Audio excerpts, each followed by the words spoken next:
are making some Pinoy snack. Ayan, ito ay merienda. Sarap na merienda, mga Pinoy.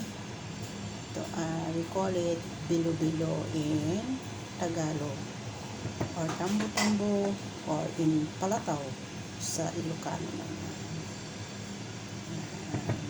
Nilagyan ko siya guys ng rose syrup, gata, at banana, and there is also sago.